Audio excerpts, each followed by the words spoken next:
স্বচ্ছতা, নিরপেক্ষতা, দৃঢ়তা। আমাদের কাজ হবে স্বচ্ছ, সবার সামনে, ট্রান্সপারেন্ট।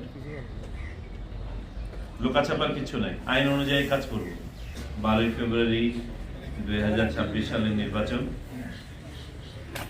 বিভিন্ন কারণে অত্যন্ত গুরুত্বপূর্ণ এবং আমাদের জাতীয় জীবনে সম্ভবত সাম্প্রতিক সময়ে সবচেয়ে বড় ইভেন্ট।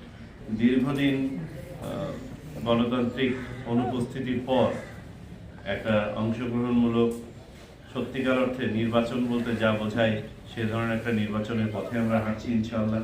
যে বিতর্কিত নির্বাচনগুলো হয়ে গেছে সেই নির্বাচনের ফলে শুধু নির্বাচন কলঙ্কিত হয় নাই, শুধু নির্বাচন কমিশন কলঙ্কিত হয় নাই, প্রতিটি প্রতিষ্ঠান কলঙ্কিত হয়েছে। এবং আমি যদি এক কথায় বলতে চাই যে জুলাই আন্দোলনের অন্যতম ব্যাকগ্রাউন্ড কারণ কি, আমি বলবো যে আমাদের সত্যিকারের গণতন্ত্রের অনুপস্থিতি এবং বাজে নির্বাচন।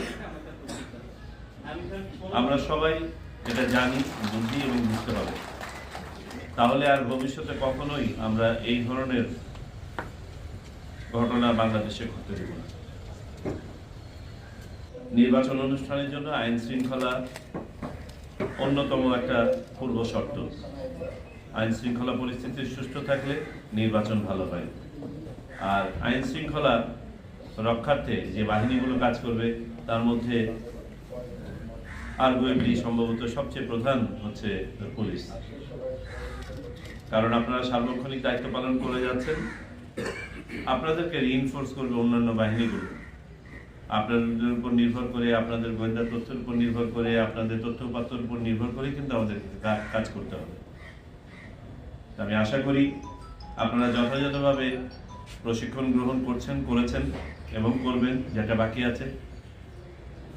আগামী নির্বাচন সুষ্ঠুভাবে সম্পাদনের জন্য এখন থেকেই আমাদেরকে ব্রত নিতে হবে, প্রতিজ্ঞাবদ্ধ হতে হবে যে কোনো অবস্থাতেই যেন এই নির্বাচন বিঘ্নিত না হয়, নষ্ট না হয়, বিতর্কিত না হয়।